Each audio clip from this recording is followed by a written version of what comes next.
Okay,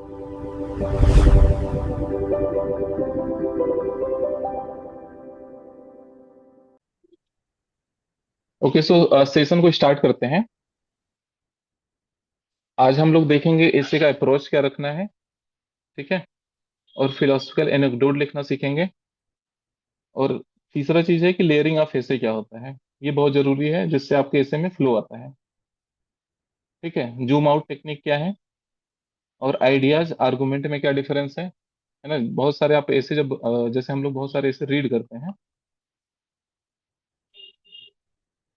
तो वहां पे दिखता क्या है। Sorry sir. सर अभी क्लास स्टार्ट हुई है ना? हाँ हाँ, जस्ट अभी शुरू है। सर अभी जस्ट क्लास स्टार्ट है, ओके। हाँ। ठीक है, तो जैसे जब हम लोग ऐसे रीड करते हैं, अभी जैसे मेंस वाले स्टूडेंट्स हैं, तो उसमें दिक्कत क्या आती है, ज्यादातर वो एग्जाम्पल बेस्ड ऐसे लिख रहे हैं या फिर आर्गुमेंटेटिव लिख रहे हैं, लेकिन इस लेवल तक नहीं पहुंच पाते हैं। लेकिन अगर आप टॉपर्स का ऐसे देखोगे, तो उसमें आपको बहुत सारे आइडियाज दिखेंगे। ठीक है। और कुछ लोग तो बस इसी पे ही हैं, एग्जाम्पल से शुरू कर रहे हैं, पैराग्राफ पूरा एग्जाम्पल पे फिनिश, आर्गुमेंट तक भी नहीं आ पाए हैं। लेकिन जिसके ऐसे में जब तक आइडिया नहीं दिखेगा, वो 110-15 के ऊपर मार्क्स लाना बहुत डिफिकल्ट है। अगर आप यहाँ तक हो तो आपका स्कोर 90 के आसपास रहेगा। अगर आप इस लेवल तक पहुंचे हो तो आपका स्कोर अराउंड 100-105 के आसपास रहेगा। लेकिन अगर आप इस लेवल पर लिख रहे हो ऐसे, तो डेफिनेटली वो 115 प्लस आराम से चला जाएगा। डिपेंड और भी फैक्टर्स हैं कि आपका आर्टिकुलेशन कितना अच्छा है, आप कितने अच्छा मतलब वर्डिंग यूज कर पा रहे हो। ठीक है। फिर थेसिस होता है, फिर कोट को कैसे यूज करना है। फिर हम लोग देखेंगे पैराग्राफ एक्चुअल में दिखना कैसे चाहिए। राइट। फिर एग्जाम्पल का रिलेवेंस कितना है। फिर एक लास्ट में हम लोग असाइनमेंट मैं दूंगा, उस पर आप लोग को थोड़ा सा काम करना है। ठीक है। तो एसे के अप्रोच हम लोग एक एसे के टॉपिक से ही समझेंगे।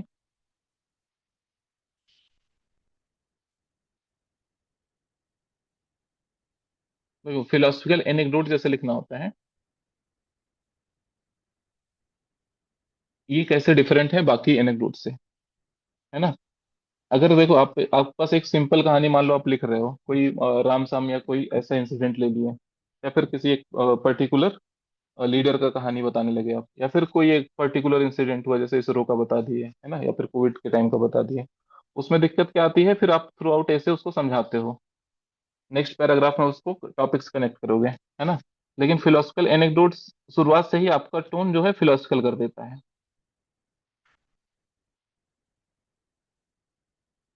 और अगर कोई आप जैसे कभी कोट आप लिख के देखो, तो वो कितना अच्छे अच्छे से कनेक्ट होता है अलग अलग फील्ड में, पॉलिटिकल फील्ड में, सोशल फील्ड में, ठीक है, इकोनॉमिक फील्ड में, साइंटिफिक फील्ड में, या फिर एट इंडिविजुअल लेवल, या फिर societal level, family level, state level, national level, global level, तो वो डिफरेंट डिफरेंट लेवल पे बहुत अच्छे से कनेक्ट होता है। तभी आप जब इथिक्स का कोट आप रीड करो, उसको आप देखो, बहुत अच्छे से कनेक्ट कर सकते हो इन सब फील्ड में। तो सबसे पहले ट्राई आपको करना है कि आपका जो एनेक्डोट हो, अगर वो फिलोसफिकल बन पाए, तो वो सबसे बेस्ट इंट्रोडक्शन हो जाएगा, है ना। और एक चीज और है कि जैसे अगर हम मान लीजिए कोई कहानी लिखते हैं, मान लीजिए हम मार्टिन लूथर किंग की कहानी शुरू कर देते हैं, या फिर इसरो के चंद्रयान 3 से शुरू कर रहे हैं इंट्रोडक्शन अपना। अब ये सब बहुत रिपीटेटिव कहानी है, या फिर गांधी के सत्याग्रह की बात कर रहे हैं। ठीक है। तो इस कहानी के बारे में मैक्सिमम लोग को पता है, जैसे ही आपका वो लाइन देखेंगे मार्टिन लूथर किंग, तुरंत ही गेस कर लेंगे। राइट। तो हम लोग को थोड़ा सा कुछ कुछ 15 से 20 यूनिक एनेक्डोट बनाने हैं, जो लगभग थोड़े से अननोन कैटेगरीज में आए, है ना, जिससे कि रीडर के मन मन में एक क्यूरियोसिटी आए, तो उसको कुछ नया पढ़ने को मिल रहा है। ठीक है। तो आप थोड़ा सा स्टोरी अपने लेवल पे कलेक्ट करो। और देखो, एग्जाम्पल लेवल पे हम लोग बहुत इनोवेशन नहीं ला सकते हैं। ठीक है। इनोवेशन जो आता है आपका, वो आता है आइडियाज में, थॉट्स में। अगर आप कितना भी सोचोगे इनोवेटिव एग्जाम्पल हम ऐसे में लिख लें, जो भी आप एग्जाम्पल लिखोगे मैक्सिमम लोगों को पता रहेंगे। ठीक है। आप चाहो सती प्रथा का लिखो, चाहे आप लिख लो महात्मा गांधी का लिख लो, या फिर इन्वायरमेंट फील्ड में क्लाइमेट चेंज का लिख लो। ठीक है। फिर या फिर साइबर सिक्योरिटी का बात हो गया, टेररिज्म का बात हो गया, इसराइल पैलेस्टीन वॉर का हो गया। अब जितने भी एग्जाम्पल सोचोगे, वहां पे बहुत इनोवेशन लाने का स्कोप नहीं है। ठीक है, बट यहाँ पे बहुत स्कोप है, और इस लेवल पे पहुंचने के लिए लोग, मतलब बहुत लोग स्ट्रगल करेंगे। इतना आसानी नहीं है कि बहुत यूनिक यूनिक आइडिया आपके पास आ जाए, अगर आप उस लेवल पे पहले से ही ब्रेन स्टॉर्मिंग नहीं कर रहे हो ऐसे में। ठीक है, तो हम लोग आइडिया देखेंगे भी कैसे जनरेट करना है। जब आप कोई टॉपिक लो, तो उसमें आपको आइडिया से ही शुरू करो, कि इस पे क्या क्या हम अपने पर्सपेक्टिव दे सकते हैं, है ना, rather than collecting just example. Brain storming का मतलब क्या होता है? जब हम लोग ब्रेन स्टॉर्मिंग कर रहे हैं, तो आप अलग अलग चीजें सोचो कि इसमें कौन कौन से हम लोग फिलोसफिकल थॉट, या फिर कौन सा कोट, कौन सा थ्योरी, कौन से बुक्स एंड ऑथर, या कुछ रेफरेंसेज, कौन सा ऐसा चीज यूज कर सकते हैं, rather than just collecting example. क्या, to see clearly is perhaps the greatest act of wisdom, है ना, स्पष्ट देखना ही शायद सबसे बड़ा बुद्धिमत्ता का कार्य है। ठीक है, अब इस पे हम लोग को सोचना है कि फिलोसफिकल एनेक्डोट कैसे लिख सकते हैं।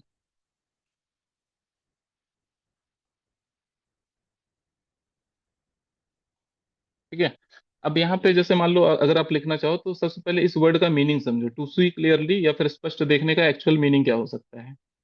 ठीक है, टू अंडरस्टैंड ट्रूथ। और क्या इसका मीनिंग हो सकता है? टू सी थिंग्स क्लियरली, है ना, या फिर कोई चीज जो इनविजिबल चीजें हैं, जो बाकी लोग नहीं देख पा रहे हैं, वो आप देख पा रहे हो। ठीक है, तो यहाँ पे क्लियर क्लियर देखने का मतलब ये है, या फिर ट्रूथ हो गया, या फिर आप राइट वर्सेस रॉन्ग में डिफरेंशिएट कर पा रहे हो। ठीक है, ये अलग अलग मीनिंग है, किसी पर्टिकुलर सिचुएशन में आप स्पष्ट देख पा रहे हो कि नहीं देख पा रहे हो। अगर आप स्पष्ट देख पा रहे हो, तब आप विजडम का सही यूज कर रहे हो। अदरवाइज क्या है, जो हमारी आंखें करती हैं वो क्या देखती हैं, बस जो विजिबल है, या फिर जो हम लोग के सामने है, अपीयरेंस, कि कोई काला है, कोई गोरा है, कोई छोटा है, कोई बड़ा है। हम लोग की आंखें क्या देखती हैं, बस विजिबल अपीयरेंस, जो सामने दिख रहा है उस पर बिलीव करती हैं। लेकिन जो जिसके पास विजडम होगा, वो किस पे देखेगा, सामने वाले में भी वो क्वालिटी पे फोकस करे, कि उसको नॉलेज कितना है, एजुकेशन कितना है। ठीक है, कितना अच्छा आदमी है, ह्यूमैनिटी कितना है, हम्बल कितना है, कंपासन है कि नहीं, करेक्टर कैसा है। तो ये आप इनविजिबल साइड वाले पे जा रहे हो। ठीक है, तो जो एक्चुअल काम है विजडम का, वो क्या है, इनविजिबल साइड को डिकोड करना या आइडेंटिफाई करना, है ना। तो अब इस पे कोई फिलोसफिकल एनेक्डोट सोच पा रहा है? अगर इस पे हमको एनेक्डोट लिखना हो, तो क्या हम एनेक्डोट लिख सकते हैं? सर एक एनेक्डोट मुझे अभी यह थोड़ा सा याद आ रहा है। हम्म, अष्टवक्र गीता में का है कि हम्म, अष्टवक्र गीता 8 तरफ से उनका शरीर टेढ़ा था, देखने में बड़ा हम्म, ही हम्म, बेकार और खराब लगते थे। हम्म, तो हम्म, एक बार उनके पिताजी जो कि बहुत महान पंडित थे, ऐसा माना जाता है, हम्म, वो हम्म, किस शास्त्र में गए हुए थे, और एक राजा जनक या कोई राजा, मुझे एग्जैक्टली नाम नहीं याद है उनका। तो हम्म, वहां पे सब लोग शास्त्र करे, सब लोग हार हार गए थे। तो इसी बीच फिर क्या ठीक। हुआ कि अष्टवक्र गीता आए और उनको देखते ही सब लोग हंसने लगे, जितने भी वहां पे शास्त्र कर रहे थे लोग। हम्म, और उसी पे उन्होंने, अष्टवक्र गीता ने जवाब में कहा था कि ये लोग तो सिर्फ शरीर देख रहे हैं, शरीर की बात, आत्मा की बात करने वाले लोग सिर्फ और सिर्फ शरीर पे हंस रहे हैं, जबकि मेरा हम्म, आत्मा तो साफ है, मेरा आत्मा लोग देख ही नहीं पा रहे हैं। बिल्कुल बिल्कुल, तो आप इस तरीके से यहाँ पे बता सकते हो, ये बहुत अच्छा इंट्रोडक्शन हो सकता है ना। तो एक स्टोरी आपने थोड़ा सा मतलब उसको फिलॉसफी या फिर कुछ थॉट से कनेक्ट करने की कोशिश किया है। और दूसरा स्टोरी क्या हो सकता है, आप कोई मतलब सिंपल सा स्टोरी ले सकते थे। मान लो राजा राम मोहन राय की कहानी शुरू कर दी, उन्होंने सती प्रथा को कैसे किस तरीके से देखा, है ना। या फिर आप मार्टिन लूथर किंग का एग्जाम्पल दे सकते थे। लेकिन मेरे हिसाब से अगर आप ये वाला स्टोरी लिख रहे हो, तो आप ऑलवेज, आपको एज है बाकी लोगों से।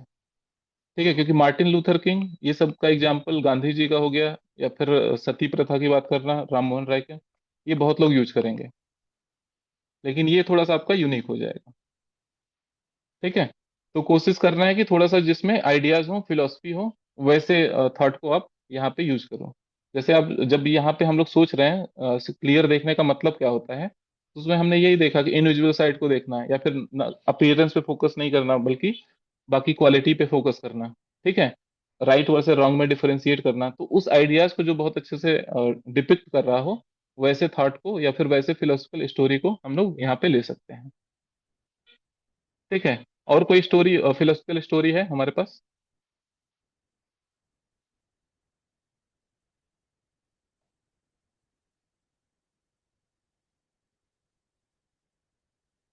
प्लेटो का जैसे है एलिगेरी ऑफ केव।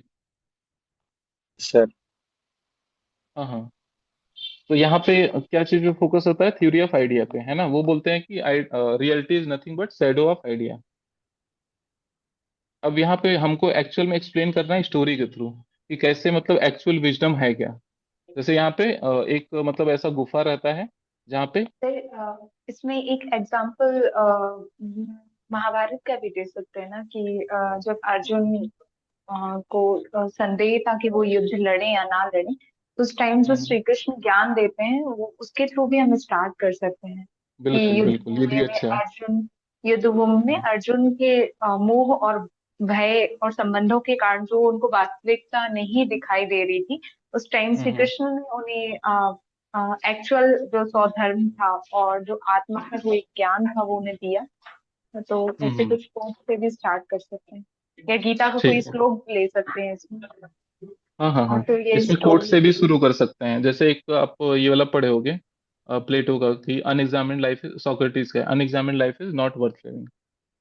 ठीक है, उससे कोट से भी आप शुरू कर सकते हो। या फिर प्लेटो का ये वाला जो कोट है, reality is nothing but shadow of idea. ठीक है, तो ऐसे कोट से भी कर सकते हैं। अब यहाँ पे इस वाले स्टोरी में देखो कैसे कनेक्ट कर रहे हैं कि जो यहाँ पे लोग थे, कई सारे लोग अंदर थे। वहां पे क्या होता था, जो शैडो आता था यहाँ पे केव में जो दीवार पे बनता था, वही उनको लगता था यही रियलिटी है। ठीक है, लेकिन इसमें एक आदमी किसी तरीके से कोशिश करके बाहर आ जाता है, फिर उसको लगता है कि जो हम लोग शैडो अभी तक जो रियलिटी समझ रहे थे, वो एक्चुअल में रियलिटी नहीं है। वो क्या है, इल्यूजन है या फिर भ्रम है। ठीक है। अब लेकिन यहाँ पे ट्विस्ट देखो क्या है कि ये फिर से वापस जाता है कि बाकी लोग को भी रियलिटी समझा पाए, है ना। लेकिन बाकी लोग को जब वो बोलता है कि जो हम लोग को लग रहा है कि ये शैडो रियलिटी है, वो शैडो रियलिटी नहीं है, लेकिन बाकी लोग उसके साथ बाहर नहीं आते हैं। ठीक है, क्योंकि वो उस ट्रुथ से क्या हो गए हैं, कंफर्टेबल हो गए हैं। या फिर वो ट्रुथ ट्रुथ उनको क्या लग रहा है, बहुत फेमिलियर ट्रुथ लग रहा है। ठीक है, वो चेंज नहीं चाहते, स्टेटस क्विस्ट है। तो अब आप यहाँ पे दिखा सकते हो कि कई बार मतलब जब आप स्पष्ट तब देख पाते हो जब आप देखना चाहते हो। कई बार आप चाहते हो कि जो हमको ट्रुथ लग रहा है, जो चीजें पता है उसी को सच मानते हो, उसमें आप चेंज नहीं करना चाहते हो। आपको लग रहा है कि ये सैडो रियलिटी है, तो आप उस सैडो को ही रियलिटी मान रहे हो। कोई थर्ड पर्सन आपको बता रहा है कि नहीं ये रियलिटी नहीं है, तब भी आप नहीं मान रहे हो। और क्यों नहीं मान रहे हो, क्योंकि आप उस ट्रुथ को लेके को आपने एक्सेप्ट कर लिया है। जो ये सैडो है या फिर जो सैडो ऑफ आइडियाज है, उसको आपने एक्सेप्ट कर लिया कि यही रियलिटी है। ठीक है, तो ये जो ग्रुप ऑफ प्रिजनर थे, इनको काफी साल से बंद किया रहता है, इनके लिए सैडो ही रियलिटी है ना। लेकिन एक्चुअल में ट्रुथ किसने देखा, जो यहाँ पे कोशिश किया बाहर आने का, उसने समझ पाया कि नहीं ये जो सैडो है वो इल्यूजन था, बाहर जो है वो रियलिटी है। उसने पहली बार सन को देखा। ठीक है, तो यहाँ पे जब आप स्टोरी लिखो तो ऐसा नहीं कि सिंपल सा स्टोरी लो, कुछ अच्छा फिलोसफिकल, कुछ अच्छे एग्जाम्पल के साथ आप स्टार्ट कर सकते हो, जिसमें थोड़ा सा मतलब आइडिया वाला एस्पेक्ट दिखे। अगर आइडिया नहीं दिख रहा है तो फिर वो मतलब स्टोरी बहुत सी सिंपल हो जाएगी, मतलब उसमें बहुत दिमाग नहीं लगाना पड़ता है, वो सामने देख के ही समझ में आ जाता है कि इसमें इनकी बात हो रही होगी। ठीक है।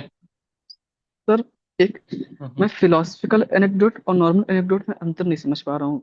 क्या इसका मतलब ये है कि जो अननोन एनेक्डोट है वो फिलोसफिकल एनेक्डोट है या कुछ और?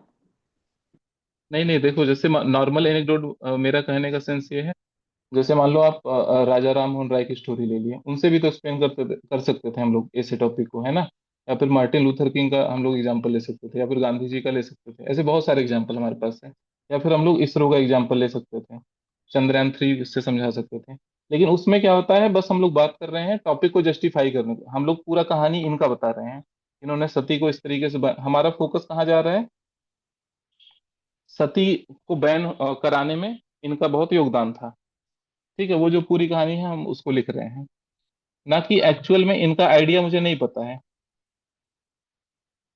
ठीक है, लेकिन जब आप यहाँ पे सुनते हो, जब यहाँ पे आप देखते हो, तो यहाँ पे आपको ये सब टर्म आप डालते हो कि ये लोग कंफर्टेबल नहीं, जो इनको फेमिलियर ट्रुथ लग रहा है, उसी से ये लोग कंफर्टेबल हैं। जो इनको डेली डेली दिख रहा है उसी से ये कंफर्टेबल है। जो बाहर आके निकला उसको बाहर चीजें बाहर निकलने के बाद उसको लगा कि अंदर तो सब इल्यूजन था। ठीक है। तो दोनों में डिफरेंशिएट कर पा रहे हो कि कौन सा फिलोसफिकल नेचर का एनेक्डोट बन रहा है, कौन सा स्टोरी बेस्ड एनेक्डोट बन रहा है। हाँ सर, जो ठीक है। थोड़ा सा यूनिक हो, डायरेक्ट जो विचार पे बात करें। हाँ हाँ हाँ। या तो कई बार मान लो स्टोरी भी अगर हम लोग लेते हैं तो उसमें भी जब स्टोरी लिख रहे हो तो थोड़ा सा वहां पे भी आइडिया डालने की कोशिश करो, विचार डालने की कोशिश करो। जब तक उस लेवल पे नहीं जाओगे तो वो इंट्रोडक्शन क्या हो जाएगा, बहुत सिंपल हो जाएगा। और दिक्कत इसमें क्या आती है कि इन सब की स्टोरी सबको पता रहती है। यहाँ पे आप कितना भी आइडिया डाल दो बहुत डिफरेंस नहीं आता है। सबको पता है कि इन्होंने सती बैन करवाया है। ठीक है। इनको Martin Luther King civil right movement, Gandhi ji satyagraha, ISRO का चंद्रयान 3। ठीक है। तो स्टोरी लगभग सबको पता है। तो आप वहां पे जो चीज लिखने वाले हो ऑलरेडी सबको पता रहेंगी। तो एक इसमें आपको थोड़ा सा ट्राई करना, मतलब 15 से 20 एनेक्डोट ऐसे बनाने हैं जो थोड़े से फिलोसफिकल नेचर को हों और जो आपके ऐसे थीम पे अप्लाई हो पाए। और यूपीएससी का ऐसे थीम हम लोग को पता ही है। मतलब अगर आप देखोगे जो टॉपिक है बहुत रिपीटेटिव इन नेचर है। ठीक है। जैसे यूपीएससी जनरली पूछता है हैप्पीनेस या फिर सुख, इनर अवेयरनेस पे पूछेगा। ठीक है। जस्टिस पे पूछेगा या फिर सोशल जस्टिस पे पूछेगा। ठीक है। कंपैशन पे पूछता है। और किस पे पूछेगा, लीडरशिप पे पूछेगा, फेल्योर पे पूछेगा, या फिर मोटिवेशन पे पूछेगा। ठीक है। तो बहुत फिक्स थीम है, मतलब 10 से 15 थीम मैं आपको भेज दूंगा। उस पे आप हर थीम पे एक एक दो दो एनेक्डोट इस टाइप के बनाओ। है ना। फिर वो आपके, और मान लो अगर आपने एनेक्डोट बनाया तो उसको बार बार रीड करो। उसके लैंग्वेज को, एक एक वर्ड को बार बार रीड करके चेंज करो, एडिट करो, जब तक वो एकदम रिफाइन ना हो जाए। एनेक्डोट देखो ऐसा नहीं होता कि हम लोग तुरंत सोचे तुरंत लिख दिए। अगर आपको बेस्ट एनेक्डोट लिखना है तो वो पहले से 15-20 एनेक्डोट रेडी होने चाहिए और वो थोड़े से यूनिक हो, जो बाकी लोग को उसकी स्टोरी नहीं पता है। सर ठीक है। तो हम्म सर जैसे आपने बोला कि आप मतलब थोड़ा सा डिफरेंटली वे में चाहिए, तो जैसे जो भी थीम बेस्ड है जिस पे आ रही है उस पर अगर स्टोरी हम्म क्रिएट करना है तो हिस्टोरिकल चीजों को ज्यादा लेना चाहिए, या फिर ऐसी चीजें जो कोई ऐसे, जैसे सपोज लीडरशिप का है तो लीडरशिप हम्म। क्वालिटी से रिलेटेड अगर कोई ऐसे है तो उसमें कुछ ऐसी थीम लेना चाहिए जो करंट सिनेरियो में चल रहा हो, कि लाइक सपोज कुछ भी ऐसी चीज है अभी फ्लड का चल रहा है या असम का मुद्दा है, या फिर वहाँ कोई ऐसे स्पेसिफिक कोई जो सिविल सर्विसेज में है जो मेरे चल रहा हिसाब से मतलब कुछ ऐसा स्टोरी जो थोड़ा सा इनोवेटिव हो, जो मतलब बाकी लोग को ना पता हो। ठीक है। मतलब आप कुछ एक कोई पर्टिकुलर स्टेट की बात कर दो कि उस पर्टिकुलर स्टेट में ये पर्सन है, इन्होंने ये आइडिया लाया। ठीक है। जो बहुत यूनिक था। है। राइट। तो जब तक इनोवेशन नहीं रहेगा, जो रिपीटेड स्टोरी होगी उसका बहुत वैल्यू नहीं रहता है ना। वो मतलब लगभग जैसे देखो यहाँ पे जैसे हम लोग के दिमाग में तुरंत यही क्यों आ रहे हैं 3 लोग, राजा Ram Mohan Roy, Martin Luther king, Gandhi ji, है ना, जो तुरंत दिमाग में आ रहा है, मतलब समझो कि मैक्सिमम लोग वही लिखेंगे। तो वो तो हमको कभी नहीं लिखना है ऐसे में। ठीक है। तो आपको थोड़ा सा बैठ के सोचना है। एनेक्डोट इंपॉर्टेंट होता है स्टार्टिंग का। अगर आप अच्छा एनेक्डोट बना ले गए तो वो एक शुरुआत में ही इम्पैक्ट क्रिएट कर देगा। वो एक मतलब बायसनेस इवेलुएटर के मन में डाल देगा। ठीक है। जी तो सर। हम लोग को इंट्रोडक्शन में एनेक्डोट पे, इनोवेशन पे फोकस करना है। और 15-20 स्टोरी बनाना मेरे हिसाब से बहुत मुश्किल नहीं है। आप बस कलेक्ट करोगे, आराम से मिल जाएगी आपको स्टोरी। जैसे मान लो स्पोर्ट पर्सन का हम लोग यहाँ पे डाल सकते हैं। कोई ऐसा स्पोर्ट पर्सन उठाओ जिसके बारे में सब लोग नहीं पढ़ रहे हैं। ठीक है। अभी टेनिस में सबसे अच्छा कौन खेल रहा है?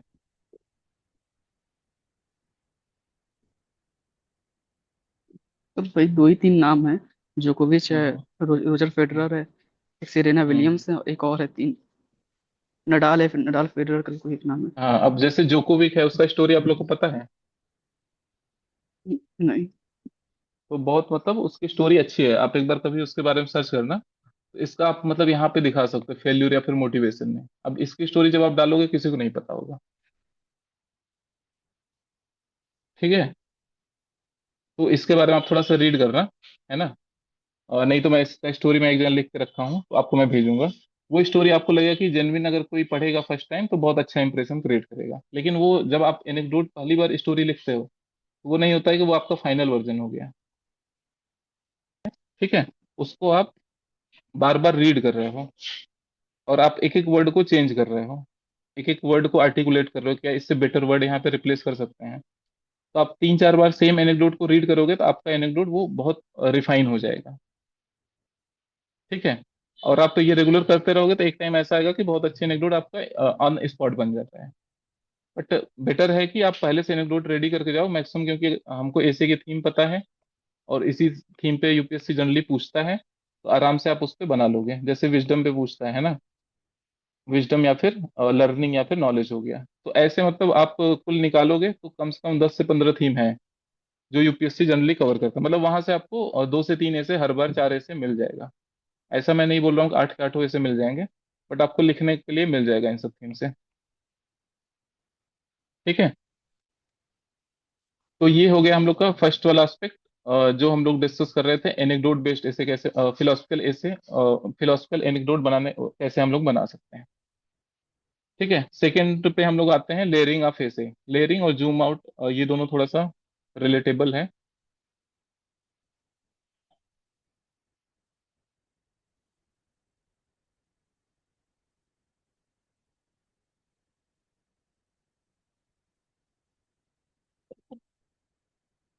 ठीक है, दोनों मतलब एक दूसरे से रिलेटेड है ना।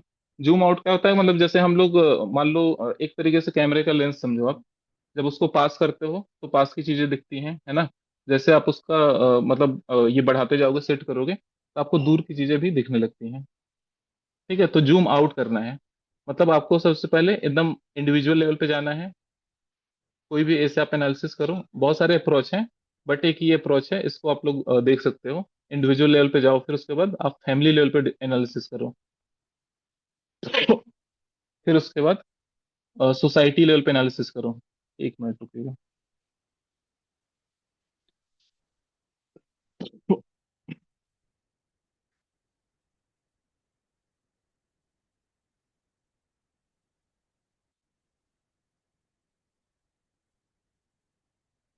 ठीक है, तो जब भी आप ऐसे एनालिसिस करो, इस तरीके से एनालिसिस करो। और जैसे बहुत लोग बोल रहे हैं कि पेस्टल यूज करना चाहिए कि नहीं करना चाहिए, है ना।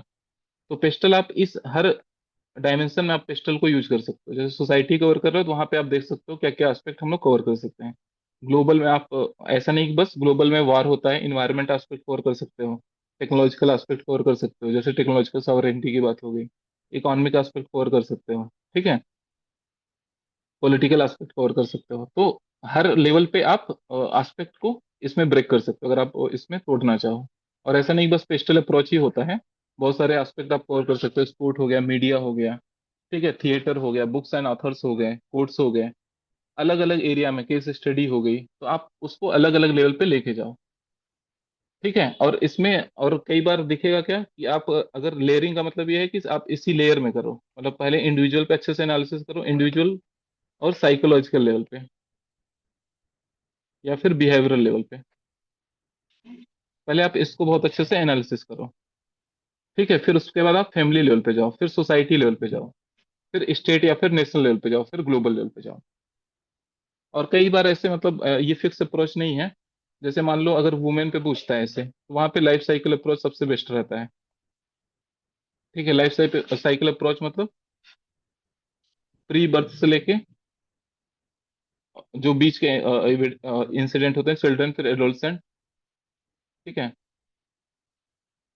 फिर एडल्ट हो गए, फिर उसके बाद मतलब एल्डर हो गए, फिर यहाँ पे मतलब एक तरीके से टॉम करके बोल सकते हैं हम लोग। ओके, बर्थ टू टॉम तक। तो ये अप्रोच वुमेन वाले पे बहुत अच्छा फिट होता है ना। तो कुछ कुछ ऐसे स्पेसिफिक भी अप्रोच हैं, वो डिपेंड करेगा टॉपिक क्या है। बट आपको ये चीज लगाना है कि जहाँ जो अप्रोच फिट हो रहा है, लेकिन उसको एक लेयर में करके करना है।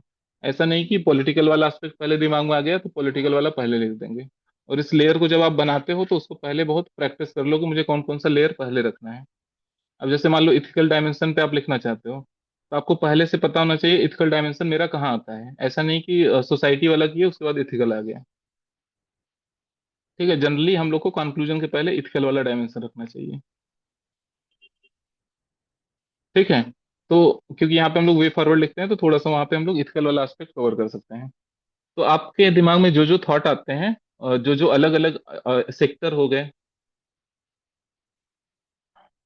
या फिर अलग अलग एक तरीके से फील्ड हो गई, उसको आप पहले से लेयर करके रखो कि मेरा जब भी ऐसे आएगा इसी लेयर में आएगा। पहले मैं इंडिविजुअल से शुरू करूंगा, ऐसे के थॉट को पहले मैं अपने ऊपर अप्लाई करूंगा या फिर एज अ इंडिविजुअल अप्लाई करूंगा।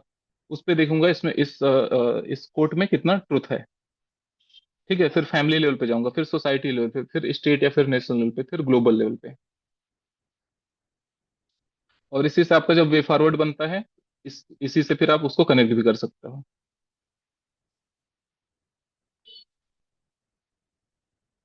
जब आप सोल्यूशन देते हो तो वहां पे स्टेक होल्डर अप्रोच आप अप्लाई कर सकते हो। ठीक है, कि कौन कौन इस मुद्दे में, कौन कौन इस ऐसे टॉपिक से लिंक कर रहा है, तो आप उसके अकॉर्डिंग सोल्यूशन दे सकते हो। या फिर इंडिविजुअल लेवल पे क्या एफर्ट लेने हैं, फैमिली लेवल पे क्या लेने हैं। अगर आप इसको सही से लेयरिंग कर लोगे, आप देखो पहले से ही मतलब बना लो 12 से 15 डायमेंशन इस तरीके से, और उसको एक ऑर्गेनाइज करो। जब तक वो सही से ऑर्गेनाइज नहीं हो रहा है, आप उसमें एडिट करते रहो कि कौन सा पहले आना चाहिए, कौन सा बाद में आना चाहिए। अगर आपको स्पोर्ट रखना है तो कहाँ रखना है, सबसे बेस्ट प्लेस कौन सा है। ठीक है। तो जो आपके 12 15 डायमेंशन जो आप ऐसे में कवर करते हो, उसका लेयरिंग पहले से बना के रखो। ऐसा नहीं कि एग्जाम में डायरेक्ट आपके दिमाग में आया कि मुझे स्पोर्ट भी लिखना है या फिर मीडिया के बारे में लिखना है या फिर कोई मूवी के बारे में लिखना है, तो अचानक से ऐसे नहीं आना चाहिए। उसका एक पहले से आपके पास लेयर बना होना चाहिए कि इसी पैरामीटर, ये मेरे थॉट हैं, ऑर्डर है, और उसी ऑर्डर में मुझे अपने थॉट को ऑर्गेनाइज करना है। ठीक है। और जूम आउट मतलब पहले एकदम माइक्रो लेवल से एनालिसिस करो, फिर मैक्रो लेवल पे जाओ। वो आपका दिखाता है डेप्थ कितना है। कई बार क्या होता है, हम सीधा माइक्रो लेवल से शुरू कर देते हैं। माइक्रो लेवल से जब आप शुरू करते हो तो वो आपका दिखाता है कि आप कितना मतलब माइन्यूट लेवल पे चीजें सोच पा रहे हो। फिर आप उसको बहुत बड़े लेवल पे अप्लाई कर देते हो, नेशनल लेवल पे, ग्लोबल लेवल पे, सोशल पॉलिटिकल, अलग अलग फील्ड में, स्पोर्ट, मीडिया, एथिक्स। ठीक है। तो ये चीज हो गया आपका लेयरिंग और जूम आउट। और ये बहुत सारे अप्रोच हैं, हम लोग आगे डिस्कस करेंगे कौन कौन सा आप लोग को यूज करना चाहिए पर्टिकुलर ऐसे में। ठीक है। अब फिफ्थ है हम लोग का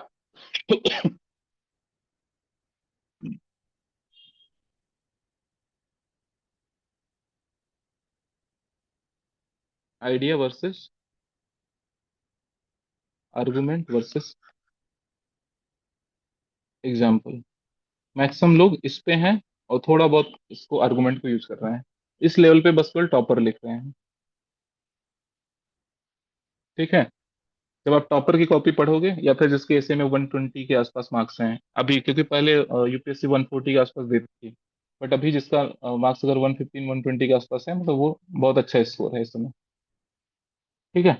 तो अब अगर आप मान लो टॉपर की कॉपी पढ़ रहे हो जिसके या फिर स्कोर 115 120 के आसपास है, उसमें आपको आइडियाज बहुत दिखेंगे, है ना। तो जब आप ब्रेन स्टॉर्मिंग करो तो आपको पहले आइडिया सोचना है कि इसमें क्या क्या हम एस्पेक्ट कवर कर सकते हैं, रेदर देन कलेक्टिंग एग्जाम्पल। पहले आप सोचो कि क्या क्या हम इसमें थॉट अप्लाई कर सकते हैं। तो इसमें आप लोग थोड़ा सोचो कि कौन कौन सा थॉट यूज कर सकते हैं। जैसे मान लो अगर अलीगिरी आपके वहां पे नहीं लिखते हो, तो आप यहाँ पे भी डाल सकते हो। मान लो अगर हम लोग कोई और स्टोरी डालते हैं वहां पे, तो पहला हम लोग का आइडिया क्या रहेगा, एलिगोरी ऑफ केव से समझाएंगे। ठीक है। दूसरा आइडिया क्या लिख सकते हैं,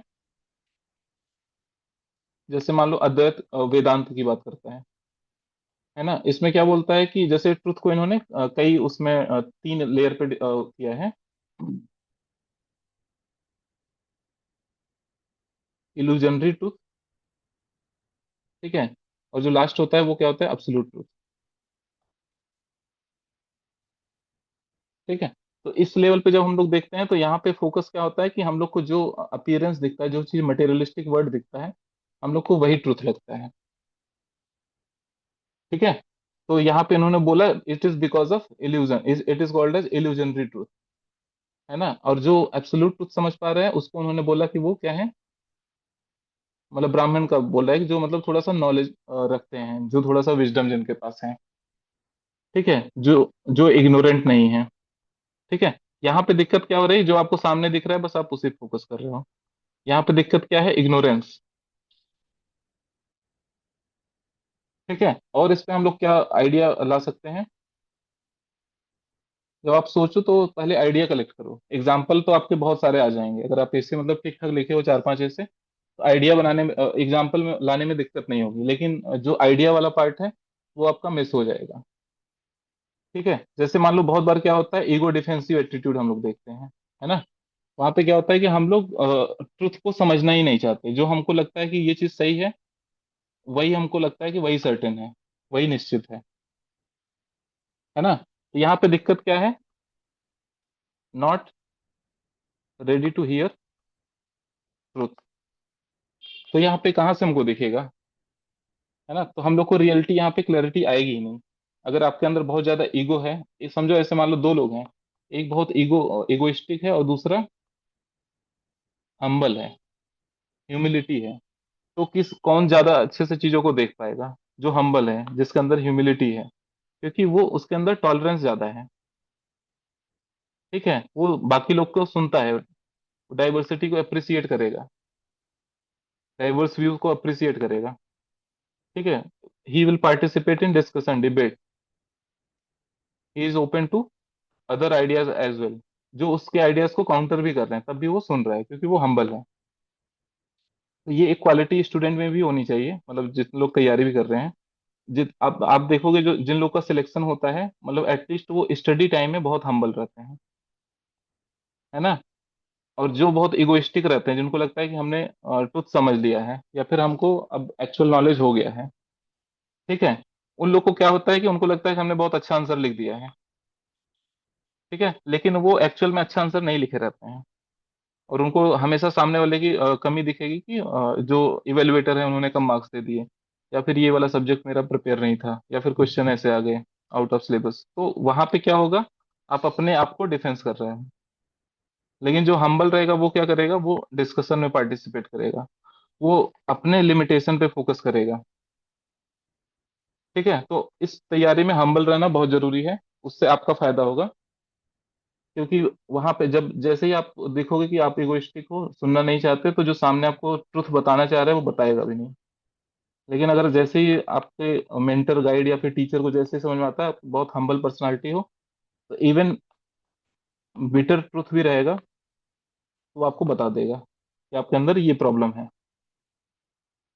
ठीक है, तो हम लोग को थोड़ा सा अगर रियलिटी समझना है, विजडम, विजडम का एक्चुअल वर्क क्या है, टू अंडरस्टैंड द रियलिटी, है ना। और विजडम किसमें है? हम्बल रहने में, ना कि इगोइस्टिक रहने में। अभी तक देखो हम लोग एक भी एग्जाम्पल नहीं लाए हैं। ठीक है, एग्जाम्पल देखो बहुत सारे, ढेरों सारे एग्जाम्पल पड़े, एग्जाम्पल हम लोग बहुत सारे यूज कर लेंगे, एग्जाम्पल का इशू नहीं है। ठीक है, चौथा आप क्या लिख सकते हो? Visible versus invisible. ये आप आइडिया दे रहे हो, है ना। विजिबल, हमारी आंखें क्या देखती हैं? विजिबल चीजें देखती हैं, जो हमारे सामने दिख रहे हैं। ठीक है, और जो इनविजिबल चीज समझ पा रहे हैं वही एक्चुअल में उसके पास विजडम है, वो थिंकिंग कर रहा है। ठीक है, जैसे देखो आप ये चीज कभी ऑब्जर्व किए होगे, नॉर्मल ऑब्जर्वेशन वर्सेस थिंकिंग। अब देखो जैसे मान लो अगर हम लोग को एग्जांपल यूज करना हुआ सती वाला, है ना, या फिर बहुत सारे एग्जांपल हैं। अब ऐसा नहीं कि सती बहुत लोग नहीं देख रहे हैं, सब लोग के ऑब्जर्वेशन में था वो, है ना। सब लोग के वो डे टू डे लाइफ में प्रैक्टिस हो रहा था, सोसाइटी, उस टाइम के सोसाइटी में प्रैक्टिस हो रहा था। ठीक है, लेकिन वो बहुत लोग ऑब्जर्वेशन कर रहे थे, बट उसके लिए कोई अगेंस्ट में खड़ा नहीं हुआ, क्योंकि उन्होंने थिंकिंग नहीं किया, मतलब उन्होंने वाई पे फोकस नहीं किया। सब लोग उसको एज अ कैसे देख रहे हैं, एज ए हियरार्की, कि मतलब उनको लगता है, जैसे मान लो मेल मेंबर है, उनको लगता है कि फीमेल आर इंफीरियर, है ना, तो वो एज ए हियरार्की देख रहे हैं। लेकिन जो रिफॉर्मर थे वो कैसे देख रहे हैं, वो उनका फोकस किस पे है? ह्यूमन डिग्निटी पे, मानव गरिमा पे।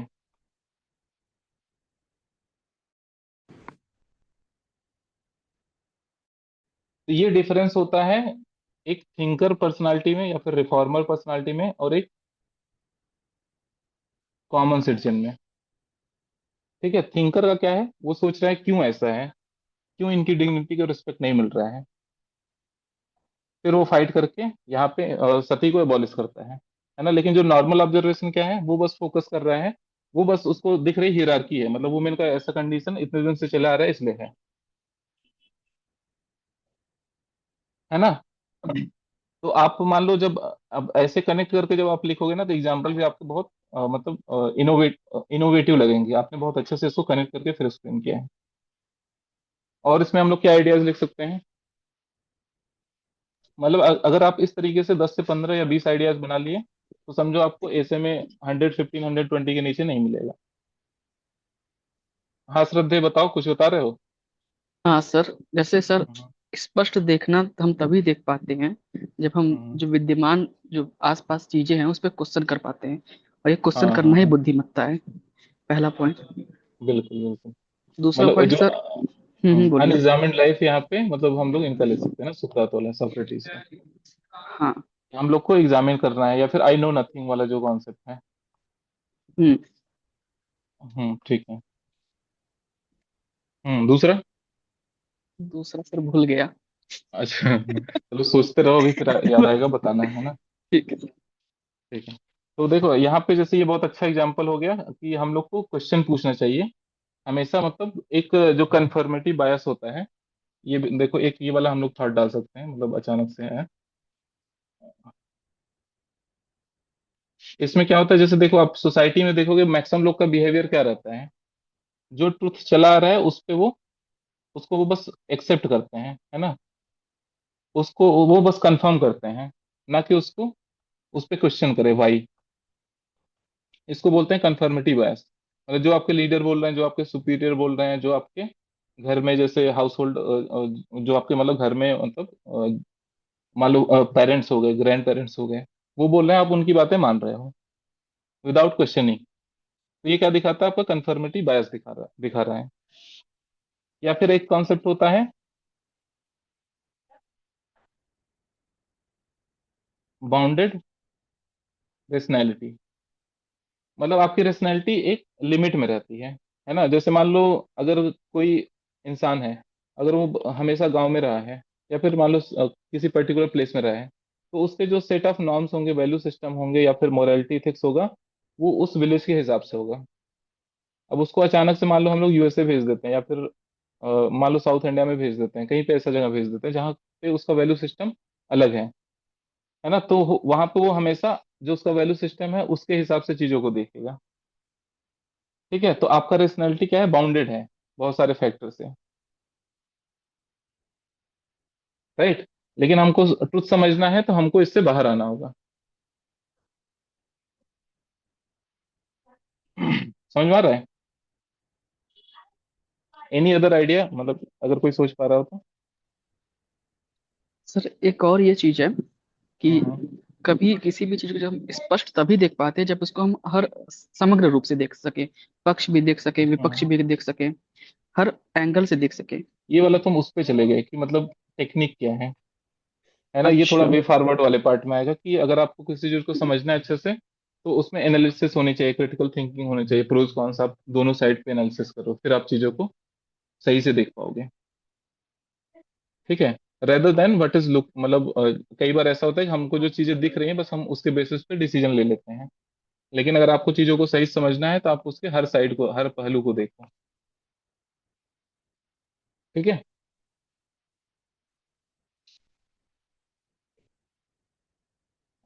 और कोई एग्जांपल इसमें।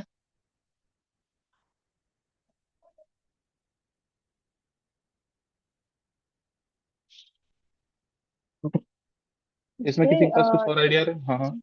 सर इसमें जैसे पर्सनल अगर व्यक्तिगत विकास के तौर पे भी देखा जाए, तो हम्म उसमें हम कबीर की चीजों को एड ऑन कर सकते हैं कि सबसे कठिन सत्य वो होता है जो स्वयं को हम्म। देखना। मतलब लाइक अगर हम कोट करें इसमें यस तो यस। पढ़ सकते हैं कि बुरा जो देखन मैं चला बुरा ना मिले आपको। बुरा न मिले तो तो वो ठीक वाला है। कोट हम इसमें डाल सकते हैं। और अगर साहित्य के दृष्टिकोण से देखा जाए तो हम प्रेमचंद हम्म। को भी कोट कर सकते हैं कि जैसे बिल्कुल। गोदान में उन्होंने यथार्थवाद को चित्र किया है। तो जो एक्चुअल कंडीशन है, जो एक्चुअल ट्रुथ है, उसको उन्होंने मतलब दिखाया हम्म है, तो वो एक और कोट कर सकते हैं। और अगर हम यस हिस्टोरिकल चीजों के बेस पे जाएं, तो हम्म हम अशोक को कोट कर सकते हैं कि उन्होंने कैसे मतलब कलिंग युद्ध हम्म में कलिंग जो उनका युद्ध हुआ था, उन्होंने कैसे अपना आत्मबोध मतलब वो उस चीज को एक युद्ध में जो अब देखो यहाँ पे जैसे ये वाला है ना, मुझे लग रहा है इससे बढ़िया एग्जाम्पल है हम लोग के पास बुद्धा का, हम्म, एनलाइटनमेंट का, है जी ना। हाँ मतलब इन लोग को सबने रिजेक्ट कर दिया है, क्योंकि इनके जो ट्रुथ थे वो सोसाइटी को एक्सेप्टेड नहीं थे।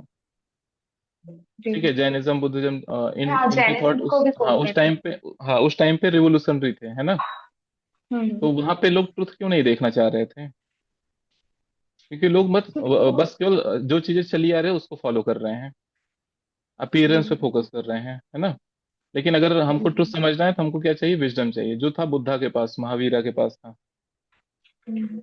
फिर इसमें सुकरात को भी तो कोट कर सकते हाँ हैं। हाँ बिल्कुल बिल्कुल, सुकरात को।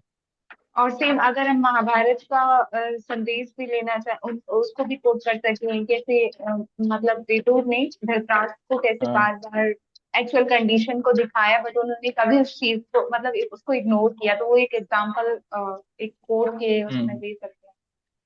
ठीक है ठीक है, हाँ ये भी डाल सकते हैं। एक यहाँ पे मुझे बहुत अच्छा एग्जांपल याद आता है, जैसे ये वाले में आप देखोगे ना, जो नॉर्मल ऑब्जर्वेशन का बात हम लोग कर रहे थे, और थिंकिंग पर्सनालिटी का, क्योंकि इसको आप जब इसको डेप्थ में जाओगे तो इसको और आप आर्गुमेंटेटिव बना सकते हो। इसमें जैसे देखो, मान लो जैसे न्यूटन ने जब डिस्कवरी की ग्रेविटी की, तो बहुत लोग मतलब एप्पल को गिरता हुआ देख रहे थे, है ना। लेकिन न्यूटन ही क्यों डिस्कवर कर पाए, क्योंकि उन्होंने विजडम यूज किया, उन्होंने वाई पे फोकस किया, क्यों एप्पल नीचे गिर रहा है, ऊपर क्यों नहीं जा रहा है। तो आप ऐसे ऐसे क्वेश्चन दिमाग में ला रहे हो, वहां पे आप जब न्यूटन की बात करोगे तो तुरंत आप वहां पे क्वेश्चन रेज करना शुरू कर दोगे, फ्रॉम बिहाफ ऑफ न्यूटन। ठीक है, तब आप जो नॉर्मल ऑब्जर्वेशन है, जो कॉमन पीपल का ऑब्जर्वेशन है, और आपके ऑब्जर्वेशन में डिफरेंस आ जाएगा।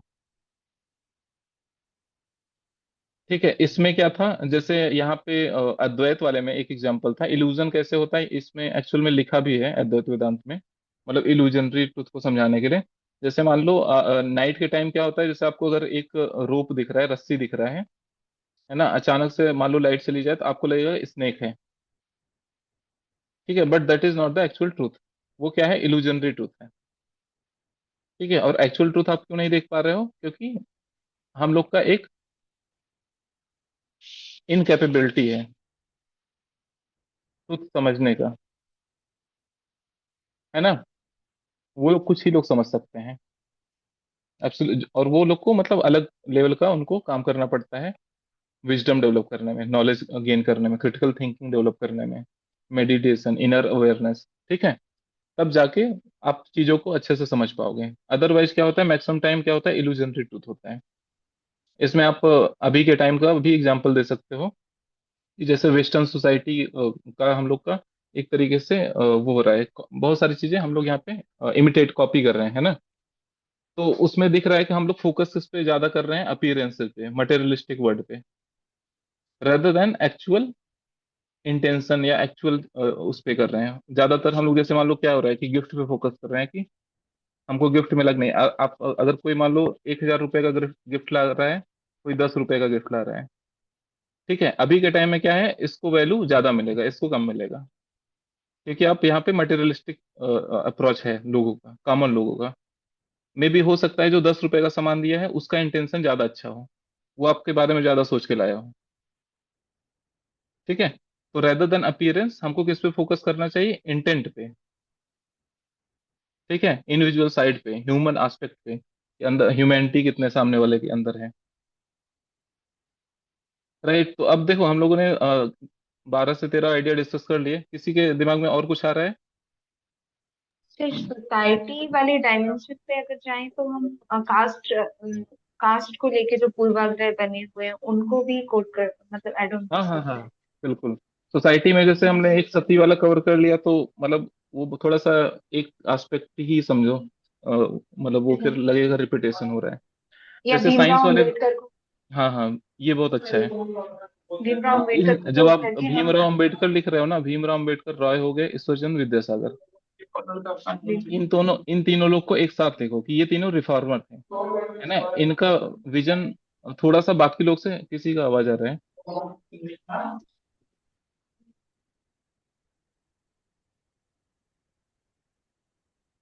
ओके,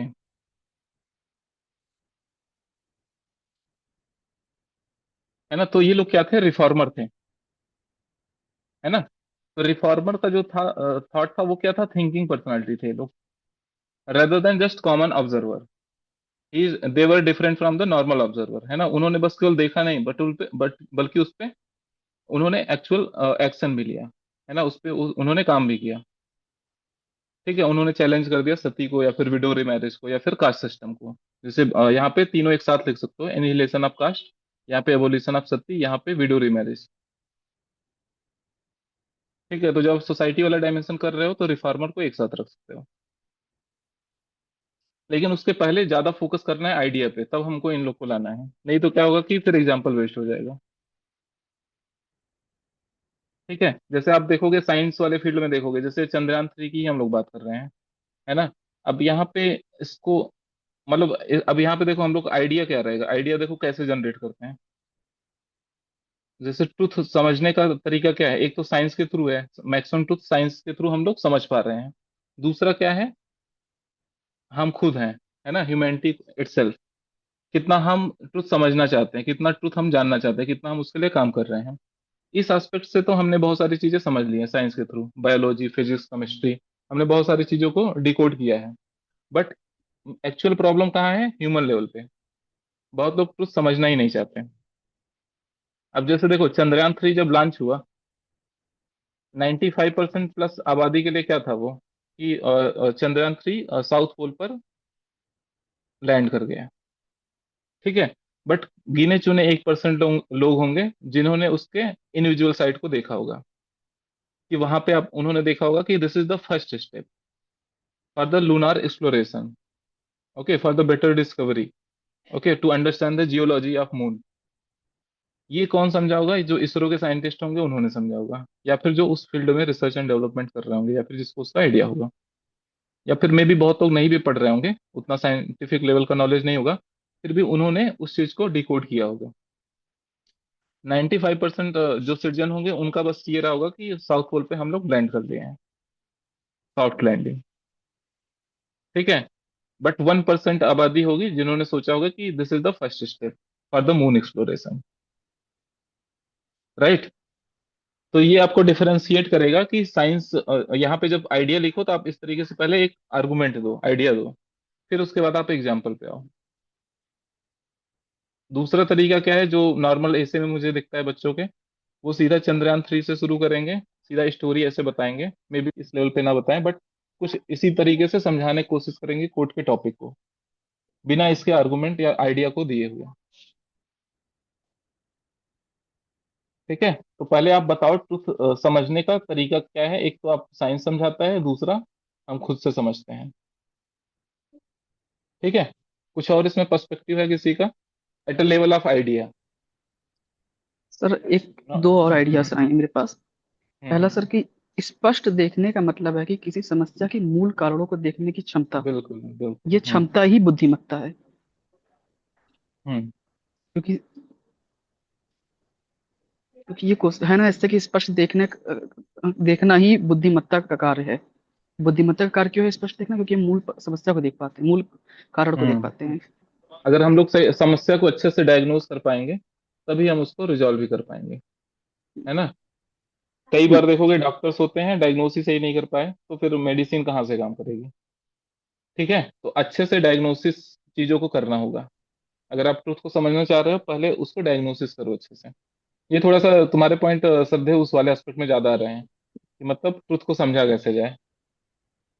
नहीं सर, मैं सर ऐसा इस तरीके हाँ, से सोच रहा हूँ कि स्पष्ट देखना ही बुद्धिमत्ता का कार्य है। तो मैं ये सोच रहा हूँ, क्यों स्पष्ट देखना बुद्धिमत्ता का कार्य है? आप पहले देखो, अच्छा मैं जैसे बता रहा हूँ, एक बार ये चीज देखना, मतलब अच्छा बताना ठीक कितना है। सही है। ठीक है, जैसे मान लो इसमें हम लोग थेसिस बना रहे हैं। ठीक है, कि पहले तो सबसे पहले देखेंगे स्पष्ट देखने का मतलब क्या है। ठीक है, फिर ये देखेंगे कि जो अस्पष्ट तरीके से हम लोग देख क्यों नहीं पा रहे हैं?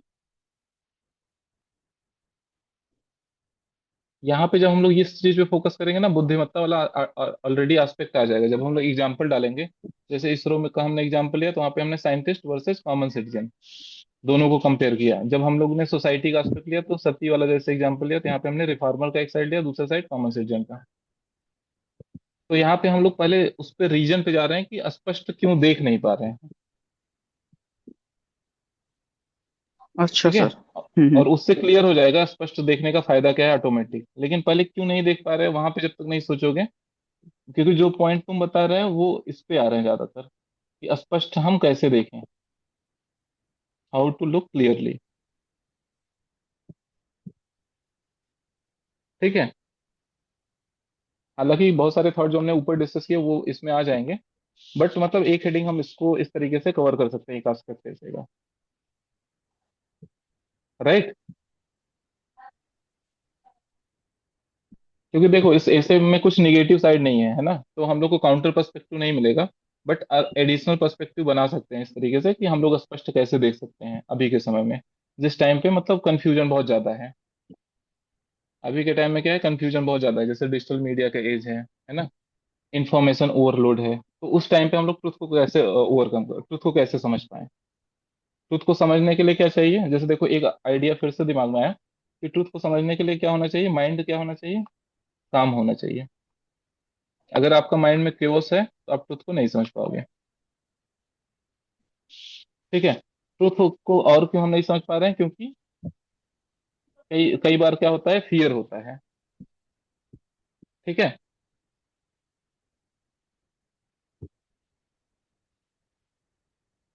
कई लोग ट्रुथ क्यों नहीं सुनना चाहते? क्योंकि उनको लगता है कि हमको अपने आप को बदलना पड़ेगा, और जो अभी का उनका लाइफ स्टाइल है, अभी का जो थॉट है, उसमें वो ज्यादा कंफर्टेबल है। इसमें बहुत सारे एग्जाम्पल सोच सकते हो, है ना। जैसे मान लो ऐसे ही सोच सकते हो कि जैसे मेल वर्सेस फीमेल का स्टेटस है, तो मेल लोग क्या है, उस ट्रुथ में कंफर्टेबल है। ठीक है, क्योंकि उनको फियर ऑफ चेंज है। ठीक है, तो ऐसे अलग अलग लेवल पे अप्लाई कर सकते हो कि फियर ऑफ चेंज की वजह से बहुत बार हम लोग ट्रुथ को नहीं देखना चाहते हैं। ठीक है, लेकिन कुछ लोग उसको अपोज भी करते हैं, जैसे बुद्धा हो गए, गैलीलियो हो गए, है ना। ये सब के एग्जाम्पल यहाँ पे डाल सकते हो। ठीक है। और बाकी जो हम लोग कुछ कुछ चीजें पढ़ते हैं, जैसे कि बायसनेस होता है ना, कॉन्फ्लिक्ट ऑफ इंटरेस्ट होता है, इन सब चीजों की वजह से भी हम लोग कई बार ट्रुथ अच्छे से समझ नहीं पाते हैं। राइट। तो आप डिफरेंशिएट कर पा रहे हो idea versus argument versus example में?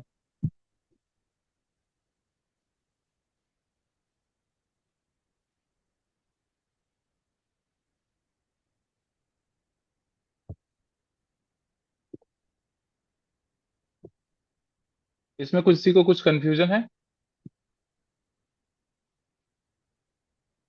आइडिया आपका हर पैराग्राफ का स्टार्टिंग लाइन है, मतलब स्टार्टिंग का, शुरुआत का एक दो लाइन आपका क्या है, आइडिया है। जैसे आपने बोल दिया कि ट्रुथ देखने का दो तरीका है। एक तो हम लोग साइंस के थ्रू देख सकते हैं, एक हम लोग अपने अंदर झांक के देख सकते हैं। अब जैसे अंदर झांक के देख सकते हैं, यहाँ पे इस वाले एस्पेक्ट में हम लोग दलाई लामा की बात कर सकते थे, कि दलाई लामा के हिसाब से एक्चुअल में ट्रुथ या फिर हैप्पीनेस क्या है, कि इनर, जो हैप्पीनेस एक्चुअल में होता है वो इनर हैप्पीनेस होता है। ठीक है, अगर हम लोग एक्सटर्नल लेवल पे हैप्पीनेस सीख करेंगे तो हम लोग अचीव नहीं कर पाएंगे, है ना। या फिर जैसे बुद्धा बोलते हैं कि जो मेन रीजन ऑफ दुखा क्या है, डिजायर है। अगेन वहां पे फोकस क्या हो रहा है, मटेरियलिस्टिक चीजों पे, एक्सटर्नल वर्ल्ड पे। ठीक है। तो ट्रुथ समझने का दो तरीका है, एक आपको, आप ये बता सकते हो साइंटिफिक तरीका, दूसरा हम लोग मतलब ह्यूमन लेवल पे, है ना, मे बी आइडियोलॉजिकल लेवल पे। राइट। तो ये आपका आइडिया होता है, इस तरीके से आपको आइडिया लाने हैं, और एक ऐसे में कम से कम अगर आप 15-20 ऐसे आइडिया ला पाए तो आपका ऐसे बहुत अच्छा हो जाएगा। और आर्गुमेंट क्या है, अब आपने बोल दिया कि साइंस और ह्यूमैनिटी है, तो अब कैसे है, ये वाला आपका आर्गुमेंट हो गया। उसके सपोर्ट में, उसके अगेंस्ट में, उसको कैसे आप कनेक्ट कर रहे हो चीजों को, ये आपका आर्गुमेंट हो गया। फिर लास्ट में आपने एक एग्जाम्पल जोड़ दिया, जैसे बुद्धा का जोड़ दिया, महावीरा का जोड़ दिया, दलाई लामा का एग्जाम्पल जोड़ दिया। और कई बार एग्जाम्पल ही नहीं होते हैं, एग्जाम्पल में आपका कोड भी हो सकता है, कोई बुक रेफरेंसेज हो सकता है, जरूरी नहीं कि आप हर बार छोटा सा एग्जाम्पल यूज करो। क्योंकि एग्जाम्पल में इनोवेशन बहुत नहीं होता है। तो ज्यादा से ज्यादा आपको बुक रेफरेंसेस, कोट या फिर स्कॉलर यूज करना चाहिए, है ना। अच्छे अच्छे, मतलब ऐसा नहीं कि आप किसी पर्टिकुलर ऑप्शन का स्कॉलर यूज करना शुरू कर दिया। ठीक है, जो मतलब फेमस है थोड़े से। सर बेसिक एडवर्टाइजमेंट ले सकते हैं क्या? क्या ले सकते हैं? बेसिक एडवर्टीजमेंट जो हमें टीवी पे, न्यूज चैनल्स पे हाँ सब हाँ कुछ हाँ। मिलता है, उन चीजों को मतलब एक पॉजिटिव, जो पॉजिटिव इसमें है वो क्या ऐसे में कोट कर सकते बेसिक एडवर्टीजमेंट, वहां पे क्या चीज दिखा, अच्छा वहां पे हम लोग ट्रुथ नहीं समझ पा रहे हैं ना, ये चीज।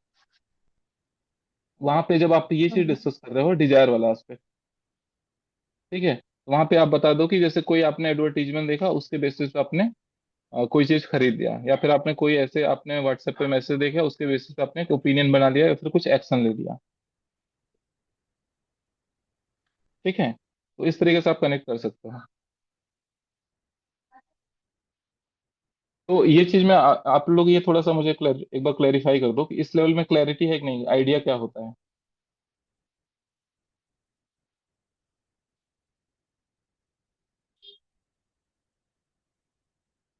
Any confusion in this aspect किसी को?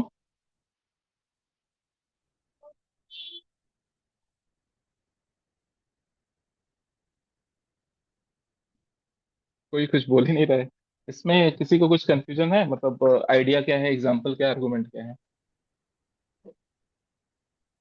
मेरे तरफ से क्लियर है, बाकी लोग पता नहीं क्यों नहीं बोल रहे हैं। ओके ठीक है, मतलब बाकी लोग का भी क्लियर मान लेते हैं। बाकी किसी को कंफ्यूजन होगा तो आप मतलब नहीं पर्सनली सर, टेक्स्ट क्लियर करिए। है। क्लियर है, ठीक। तो देखो अब यहाँ पे जैसे देखो आइडिया, इसी से हम लोग का ऐसे, अगर फिलोसफिकल ऐसे का मतलब ही होता है कि आप फिलोसफी लिखो, थोड़ा सा थॉट लिखो, है ना। जरूरी नहीं कि सर, आप फिलोसफी ऑप्शनल के थिंकर यूज करना शुरू कर दिए, मतलब थॉट आना चाहिए। सर एक बार ना आप आइडिया को मतलब एक सिस्टमेटिक वे में कैसे लिख सकते हैं, मतलब एक ना एक स्टोरी के वे में जाए जैसे, तो वो कैसे कर सकते हैं आप? थोड़ा सा वो एक्सप्लेन कर दीजिए। जैसे आइडियाज तो बहुत सारे बट एक सिस्टमेटिक वे में कैसे हाँ, उसको सिस्टमेटिक देखो, जो अप्रोच हमने कर। लेयरिंग डिस्कस किया था शुरू में, जब आप यहाँ पे जा रहे हो ना, देखो अब इसको मैं बहुत अच्छे से यहाँ पे बता देता हूँ एक बार।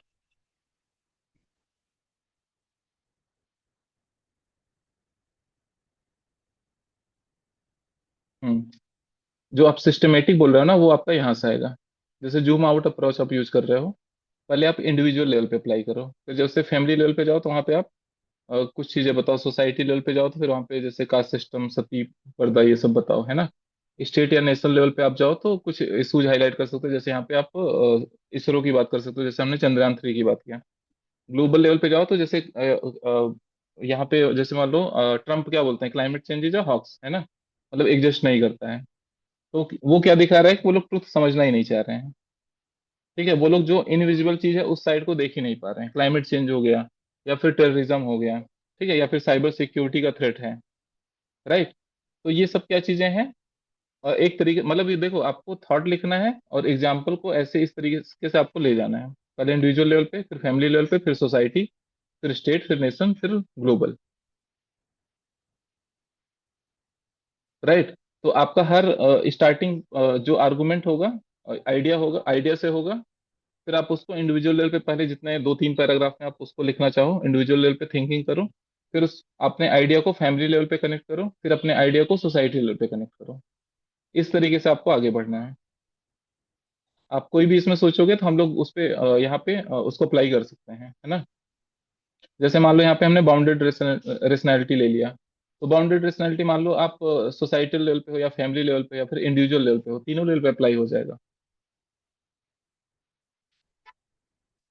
ठीक है, तो इसको हम लोग इस तरीके से ले जाएंगे, मतलब आइडिया आपने जनरेट किया, पहले जब आप ब्रेन स्टॉर्मिंग कर रहे हो उसमें मेजर फोकस आइडिया पे होना चाहिए। आइडिया आपने जनरेट कर लिया, अब उस आइडिया में जो आपके एग्जाम्पल हो इस सीक्वेंस में हो, राइट।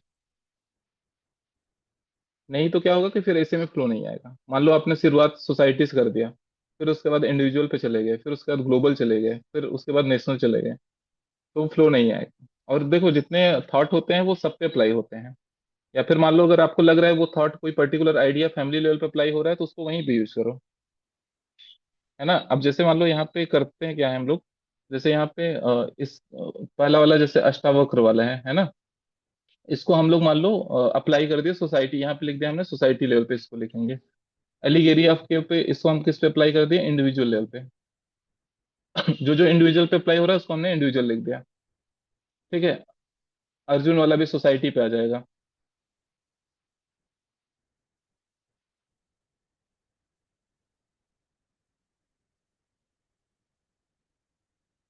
हम्म। अब यहाँ पे ईगो डिफेंसिव ये भी किस पे आ जाएगा, इंडिविजुअल लेवल पे आ जाएगा। ठीक है। अब यहाँ पे विजुअल वर्सेस इनविजिबल, ये चाहो तो आप सोसाइटी पे रख सकते हो, इसको आप वैसे भी लेके जा सकते हो, क्या बोलते हैं ग्लोबल लेवल पे भी ले जा सकते हो, जैसे क्लाइमेट चेंज का फिनोमिना समझाने में या फिर टेररिज्म को समझाने में। तो कुछ ग्लोबल लीडर हैं वो देख पा रहे हैं, कुछ ग्लोबल लीडर हैं वो नहीं देख पा रहे हैं। ठीक है। तो विजुअल इनविजुअल समझा रहे हो जब आप, हम लोग आंख से क्या देख रहे हैं, और विजडम जो जो विजनरी लीडरशिप है वो क्या देख रहे हैं। तो जैसे आपने आइडिया जनरेट कर लिया तो उसको टैगिंग भी कर दो कि इसको हम लोग जिस एस्पेक्ट में सबसे बेस्ट सुटेबल है, जिस सोसाइटी में है तो सोसाइटी में डिस्कस करेंगे इसको। ठीक है। नॉर्मल ऑब्जर्वेशन थिंकिंग, इसको मान लो हम लोग साइंस वाले एस्पेक्ट में रख देते हैं कि साइंस वाला जब कवर करेंगे तो नॉर्मल ऑब्जर्वेशन वर्सेस थिंकिंग में डिफरेंशिएट करेंगे। राइट। अनएग्जामिन्ड लाइफ, इसको अगेन हम लोग साइंस वाले में रख सकते हैं। ठीक है। कंफर्मिटी बायस, अगेन हम इसको इंडिविजुअल लेवल पे रख सकते हैं या फिर सोसाइटल लेवल पे रख सकते हैं। बाउंडेड रेशनैलिटी, अगेन इसको इंडिविजुअल या फिर सोसाइटल लेवल पे, इसमें हम लोग कंफर्मिटी बायस को थोड़ा सा इसको इस एस्पेक्ट में रख सकते हैं, ज्यादा सुटेबल रहेगा एडमिनिस्ट्रेटिव एस्पेक्ट में या फिर गवर्नेंस वाले एस्पेक्ट में। जो पॉलिटिकल एस्पेक्ट होगा वहां पे हम लोग कंफर्मिटी बायस की बात कर सकते हैं। ठीक है। साहित्य लिटरेचर गोदान वाला हो गया, इसको आप कॉन्टेक्स्ट के हिसाब से फिट कर लेना, जैसे बुद्धा का हो गया, है ना। ये आप एथिकल वाले एस्पेक्ट में चाहो तो डाल सकते हो। राइट। तो अभी आपको क्लियर दिख रहा है कि हमने मतलब जितने भी यहाँ पे हमने आइडियाज सोचे थे उसको हमने टैगिंग भी कर दिया। अब जिस पे हमने इंडिविजुअल लिखा है उसको हम स्टार्ट, जिस पे इंडिविजुअल लिखा है उसको हम लोग वहीं से शुरुआत ही करेंगे, इंट्रोडक्शन के बाद। राइट। जी सर। 80 ये, हाँ ये क्लियर है ना। इसका एक तरीका मान लो, ये तो अभी हम लोग समझ रहे हैं, मान लो वहां पे एक ही पेज मिलता है तो एक आप ऐसे पैटर्न बना के रखोगे, जैसे आप थॉट कलेक्ट कर रहे हो, एक आपके दिमाग में हो गया मुझे इंडिविजुअल लेवल पे आइडिया चाहिए, है ना। तो यहाँ पे जितने आपके इंडिविजुअल लेवल पे थ्योरी या स्कॉलर या फिर कुछ कनेक्ट हो रहा है उसको आपने यहाँ लिख दिया। फिर फैमिली लेवल पे जितने आपके थॉट थे उसको आपने यहाँ लिख दिया। ठीक है। फिर सोसाइटी लेवल पे जितने थॉट थे उसको आपने यहाँ लिख दिया। ऐसे एक टेबल आप बना सकते हो, जो आपका जिस ऐसे पढ़ने के बाद जिस फ्रेमवर्क में लग रहा है फिट होगा वो आप लेफ्ट साइड लिख लो, राइट साइड में आप उससे रिलेटेड जो जो आपको थ्योरी आइडियाज या फिर बहुत अच्छे एग्जाम्पल जो दिमाग में आ रहे हैं उसको यहाँ लोड कर लो।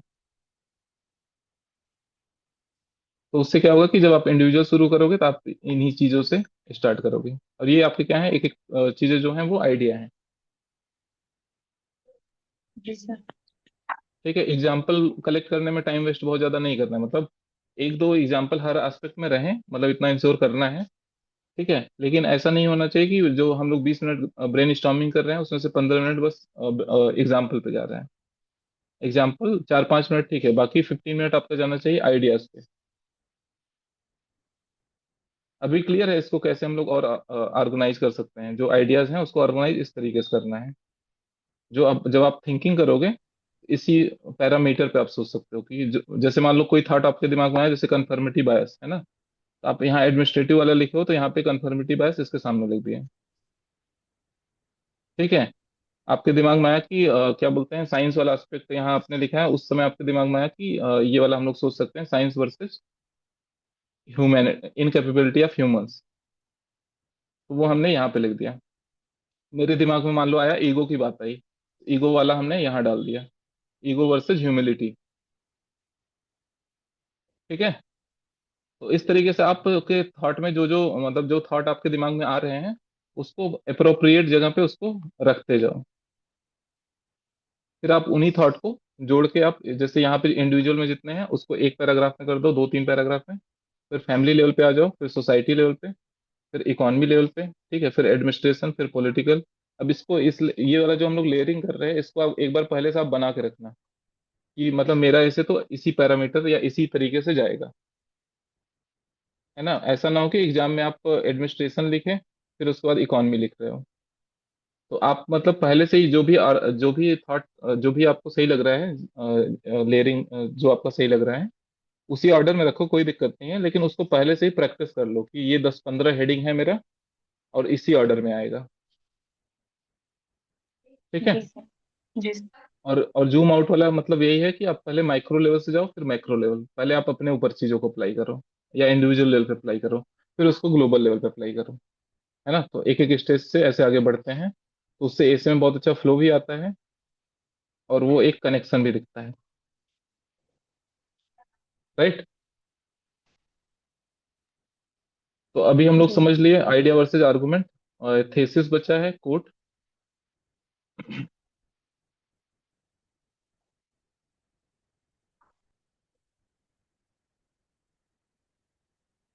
ठीक है। अब देखो कई बार क्या हो रहा है कि जैसे जो बिगिनर वाले बच्चे होते हैं वो लोग क्या करते हैं, क्वेश्चन बहुत सारे लिखते हैं, है ना। मतलब इस ऐसे में हम लोग ये चीज देखेंगे कि first we will understand what is the meaning of understanding truth, है ना। या फिर कोई चीज देखने के लिए क्लियर कैसे देख सकते हैं, या फिर क्यों नहीं देख पा रहे हैं, सब जितने भी क्वेश्चन दिमाग में आ रहा है उसको हमने एक साथ लिख दिया। बट ये बहुत कैसा अप्रोच है बिगिनर स्टूडेंट का, ठीक है, जो इससे जस्ट स्टार्ट कर रहे हैं लिखना उनके लिए ठीक है। बट जो थोड़ा सा ऐसे प्रैक्टिस कर लिए हैं, मतलब ठीक ठाक ऐसे 8-10 ऐसे लिख चुके हैं, उनको ये अप्रोच नहीं फॉलो करना चाहिए, क्योंकि आपने हाफ पेज लगभग इसमें फिल कर दिया और फिर आप सेम क्वेश्चन फिर से रिपीट करोगे, है ना। तो लगभग आप एक पेज फिर से, एक पेज आपका पूरा बस क्वेश्चन में जा रहा है। और जब आप इंट्रोडक्शन के बाद लगातार क्वेश्चन का बौछार कर देते हो एक पैराग्राफ, उससे ऐसे का फ्लो भी ब्रेक हो जाता है कि अचानक से बहुत अच्छी कहानी चल रही थी फिर लगातार क्वेश्चन ही आने लगे, है ना। तो थेसिस हमेशा ऐसा रखना है कि बस जो आप, या तो फिर क्वेश्चन फॉर्मेट में मत लिखो। एक तरीका होता है क्वेश्चन फॉर्मेट में लिखना, एक तरीका होता है बिना क्वेश्चन के लिखना, है ना। जैसे बिना क्वेश्चन रेज किए लिखने का मतलब क्या है कि जैसे मान लो ऐसे का टॉपिक क्या है, एक बार फिर से उस पे करके देखते हैं। जैसे ऐसे का मान लो अगर हमको थेसिस लिखना है बिना क्वेश्चन के, तो हम लोग इस तरीके से लिख सकते हैं कि क्लियरली देखने के लिए, देखने से मतलब है ट्रुथ को समझना, सही और गलत में भेद करना, ठीक है। या फिर जो इंडिविजुअल साइट है जो हमने नहीं दिख रहा है उसको भी समझ पाना। फिर हम लोग फिर उसके बाद ये देख सकते हैं कि ट्रुथ मतलब बहुत लोग क्लियर क्यों देख नहीं पा रहे हैं, उसके क्या रीजन हो सकते हैं। और एक दो रीजन हल्का सा हाईलाइट कर दो, क्या उनका ईगो रहता है या फिर क्या उनका बाउंडेड रेशनैलिटी रहता है, ठीक है, rather than mentioning all the reasons, ठीक है। फिर हम सही से ट्रुथ को देख कैसे सकते हैं, रेदर देन क्वेश्चन फॉर्मेट में आप बोल दो कि अगर हमको ट्रुथ को देखना है तो हमको सही समझ डेवलप करनी होगी, सही गलत में भेद समझना होगा, किसी सिक्के के दोनों पहलू को देखना होगा, है ना। वो समझ में आ रहा है कि इसका कहने का मतलब है आप इसके बाद वे फॉरवर्ड लिखोगे, बट वो आप क्वेश्चन जनरेट नहीं कर रहे हो, तो उससे क्या होता है ऐसे का फ्लो ब्रेक नहीं होगा। अगर आप क्वेश्चन फॉर्मेट में लिख दिए तो फिर ऐसे का फ्लो ब्रेक हो जाएगा, है ना। तो क्वेश्चन फॉर्मेट अच्छा है लेकिन उसको एक साथ मत लिखो, एक बार में एक क्वेश्चन रेज करना है। जैसे कि इंट्रोडक्शन लिखने के बाद सबसे पहले हम ये समझ लेते हैं कि स्पष्ट देखने का सही आशय क्या है, स्पष्ट देखने का सही मतलब क्या है। फिर उसको हमने, पहला क्वेश्चन हमने रेज किया, फिर उसको हमने समझा अच्छे से, ठीक है, हाफ पेज 1 पेज में इसको हमने समझा। फिर दूसरा क्वेश्चन अब हम देख लेते हैं कि स्पष्ट रूप से देख क्यों नहीं पाते हैं, या फिर विजडम जो बुद्धिमत्ता होती है वो कुछ ही लोग के पास क्यों होती है, सभी लोग स्पष्ट रूप से क्यों नहीं देख पाते हैं। और बुद्धिमत्ता जो होती है एक्चुअल में स्पष्ट रूप से देखने को ही बुद्धिमत्ता क्यों कहते हैं, ठीक है। तो यहाँ पे आपने एक क्वेश्चन अपने हिसाब से बनाया फिर आपने उसको एड्रेस किया, ठीक है। और ये जैसे ये वाला क्वेश्चन है कोर्ट का मेन डिमांड है, तो 70-80% कंटेंट इसी पाना चाहिए। फिर आपका लास्ट 2-3 पेज बच रहा है, तो वहां पे आपने बोल दिया कि अब हम समझते हैं कि ट्रुथ को सही से समझने के लिए विजडम का कैसे सही से उपयोग कर सकते हैं, ठीक है, कोई चीज स्पष्ट देखना है तो हम लोग को विजडम लगाना ही होगा, बुद्धिमत्ता का यूज करना ही होगा। ठीक है, तो किस तरीके से हम लोग बुद्धिमत्ता का यूज कर सकते हैं, वो आप एक क्वेश्चन रेज कर दिए, फिर उसके बाद आपने वे फॉरवर्ड टाइप बता दिया। राइट।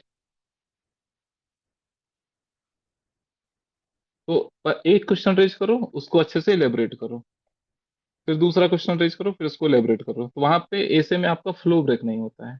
लेकिन अगर आप ये कर दिए बम्बार्डमेंट, आप क्वेश्चन कर दिए, तो ऐसे का फ्लो ब्रेक हो जाता है। तो वैसा नहीं करना है।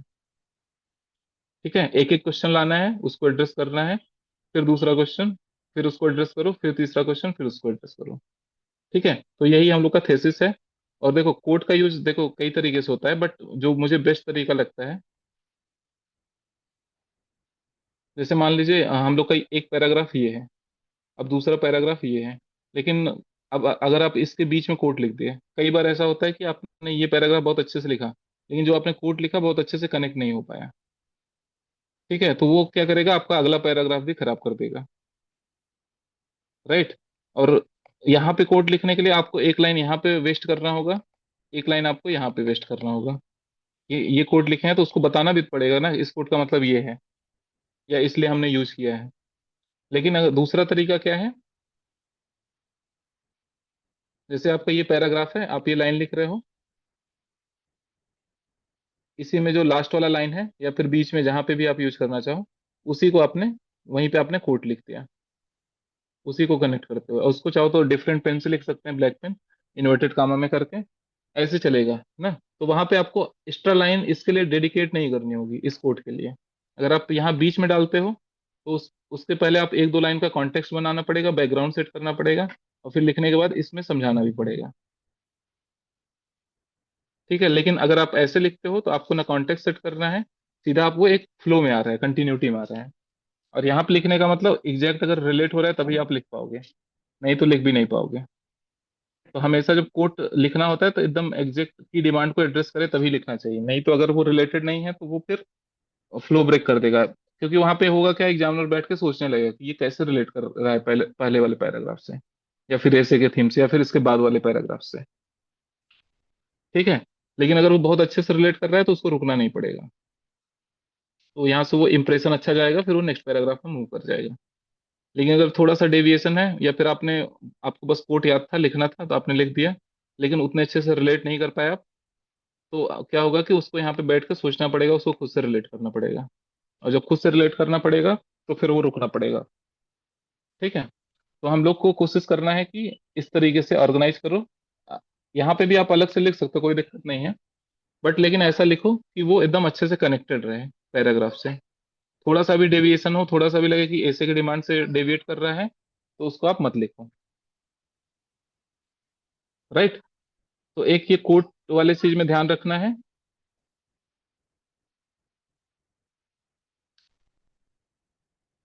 8 पॉइंट है पैराग्राफ।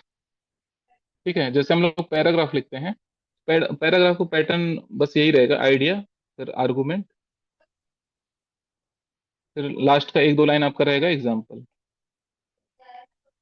ना कि यहाँ से आप एग्जाम्पल शुरू करोगे फिर लास्ट तक उसी को खींचोगे। शुरुआत आप आइडिया से करोगे, फिर उसको इलेबोरेट करोगे, उसके अलग अलग साइड क्या हो सकते हैं, इसका एक्चुअल मीनिंग क्या है उसको एक्सप्लेन करोगे, फिर उसको रिलेट करते हुए आप एक एग्जाम्पल दे दोगे। ठीक है, तो जब ब्रेन स्टॉर्मिंग करना है इस पे ज्यादा ध्यान देना है, ये ऑटोमेटिक आ जाएगा। अगर आप मेंस लिख रहे हो, बहुत सारे ऐसे लिखे हुए, तो इस पे बहुत दिक्कत नहीं आएगा, ये आपका लास्ट का 4-5 मिनट में एग्जाम्पल बिल्ड हो जाएगा। और जिस ऐसे में आपके दिमाग में आइडिया नहीं आ रहा है, उस ऐसे को आपको पिक भी नहीं करना चाहिए, नहीं तो वो फिर स्कोरिंग ऐसे नहीं होगा, 95-100 इस टाइप का स्कोर आ जाएगा। ठीक है, ऐसे हमको वही पिक करना चाहिए जिसमें हमारे पास बहुत आइडिया हो, अच्छे अच्छे एग्जाम्पल दिमाग में, कोट देख के या फिर टॉपिक देख के दिमाग में आ रहे हैं, तो वैसे ही हमको ऐसे पिक कर रहे हैं। तो ये आपका पैराग्राफ का पैटर्न हो गया है ना, हर पैराग्राफ इसी तरीके से दिखना चाहिए। शुरुआत के 2-3 लाइन आइडिया, फिर उसको 3-4 लाइन एक्सप्लेन करने के लिए आर्गुमेंट, है ना, या फिर सपोर्ट काउंटर जो भी करना चाहो आर्गुमेंट, फिर लास्ट के एक दो लाइन एग्जाम्पल। अगर आपका हर पैराग्राफ इस तरीके से दिख रहा है तो डेफिनेटली आपको बहुत अच्छा स्कोर मिलेगा। राइट। और दूसरा 9th पॉइंट क्या है, एग्जाम्पल से ऐसे।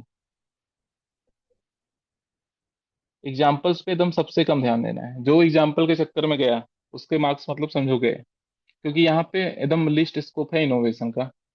कितने भी अच्छे आप एग्जाम्पल लिखोगे, 10 लोग वही एग्जाम्पल यूज कर रहे हैं, है ना। तो यहाँ पे इनोवेशन का बहुत स्कोप नहीं होता है, लेकिन आइडियाज आर्गुमेंट में होता है। तो इस पे बहुत ज्यादा मतलब एग्जाम्पल बेस्ड ऐसे नहीं करना है, आर्गुमेंट और आइडियोलॉजिकल या फिर फिलोसफिकल लेवल पे जाना है इसे को। ये बस आपको रहेगा कि एक दो पॉइंट जस्टिफाई करने के लिए आपने यूज कर लिया, और हर जगह ऐसा एग्जाम्पल का मतलब ये नहीं होता है कि आप किसी पर्सनालिटी का ही यूज कर रहे हो या फिर कोई एग्जाम्पल एक्चुअल में यूज कर रहे हो। वहां पे बुक रेफरेंसेज भी हो सकते हैं, कोई मूवी हो सकती है, ठीक है। कोई हो सकता है सैंड आर्टिस्ट हो सकता है ना, जैसे सुदर्शन पटनायक, ठीक है। कोई हो सकता है कोई बहुत फेमस पेंटिंग हो सकती है, ठीक है, जैसे मोनालिसा पेंटिंग। आप मान लो कहीं पे विजडम या फिर लर्निंग या फिर नॉलेज की बात कर रहे हो, तो आप वहाँ पे मोनालिसा पेंटिंग की बात कर सकते हो, सुदर्शन पटनायक की बात कर सकते हो, ठीक है। तो यहाँ पे एग्जाम्पल का मतलब ऐसा नहीं है कि जो हमारे हिस्टोरिकल एग्जाम्पल है या करंट लाइफ में है उसको हमने यूज कर लिया। अलग अलग बुक रेफरेंस, अलग अलग एस्पेक्ट में स्पोर्ट पर्सन, अलग अलग फील्ड से हमको उठाने हैं। कोई कंपनी हो गई, बिजनेस मॉडल हो गया, ठीक है, कोई इथिकल थ्योरीज है, कोई केस स्टडी है। तो एग्जाम्पल का मीनिंग बहुत वेरिड है, अलग अलग है, राइट। तो यहाँ पे इसको एकदम नैरो सेंस में नहीं लेना है कि हम हर टॉपिक में एक स्टोरी लेके उसको कनेक्ट कर दे रहे हैं, ऐसा नहीं होता एग्जाम्पल, ठीक है। उसको अलग अलग फील्ड में हमको कनेक्ट करना है कि हमारा सब पेस्टल वाले जो चीजें हैं वो कनेक्ट हो जाए, है ना। क्योंकि एग्जामिनर को ये भी दिखाना है कि हमने सब एस्पेक्ट कवर कर दिया, पेस्टल वर्सेस जूम आउट दोनों टेक्निक, राइट। लास्ट हम लोग का है असाइनमेंट, है ना। एक हम लोग असाइनमेंट देख लेते हैं, इससे मैंने कुछ लिखा है कि नहीं।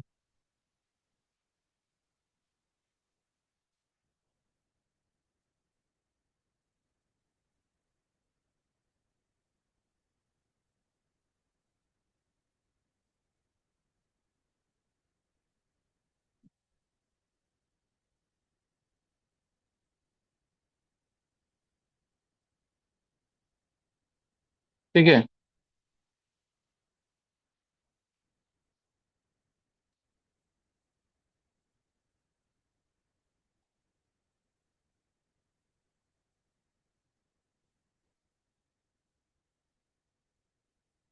ये आपका ऐसे थीम हो गया, है ना, ऐसे टॉपिक हो गया।